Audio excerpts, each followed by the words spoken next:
Hi friends, இன்னைக்கு நம்ம பன்னீர் pepper fry எப்படி செய்கிறதுன்னு பார்க்கலாம். இது ஈஸியாக சீக்கிரம் பண்ணிடலாம்.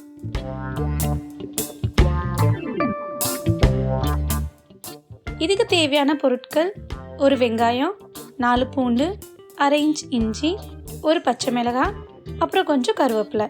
இது எல்லாத்தையும் சின்னதாக நறுக்கிக்கலாம்.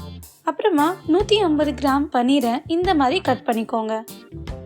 இப்போ பேனில் 1 டேபிள் ஸ்பூன் பட்டரை சூடு பண்ணிக்கோங்க. நீங்கள் வேணும்னா பட்டருக்கு பதிலாக 2 டீஸ்பூன் எண்ணெய் கூட யூஸ் பண்ணிக்கலாம். இதில் இப்போது நம்ம கட் பண்ணி வச்ச பூண்டு, இஞ்சி, பச்சை மிளகாய், அப்புறம் கருவேப்பிலை போட்டு இது எல்லாத்தையும் கொஞ்சம் கோல்டன் ப்ரௌன் ஆகிற வரைக்கும் வதக்கிக்கோங்க. இப்போ இதில் நறுக்கின வெங்காயம் போட்டு இது கொஞ்சம் கோல்டன் ப்ரௌன் ஆகிற வரைக்கும், அப்புறம் இந்த கருவேப்பிலை கொஞ்சம் முறுமுறுப்பாக ஆகிற வரைக்கும் வதக்கிக்கலாம்.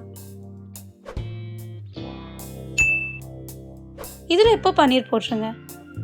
இந்த மிக்சர் நல்லா பன்னீரில் ஒட்டுற வரைக்கும் மிக்ஸ் பண்ணிக்கோங்க. இப்போ உப்பு போட்டு மறுபடியும் நல்லா மிக்ஸ் பண்ணிக்கலாம்.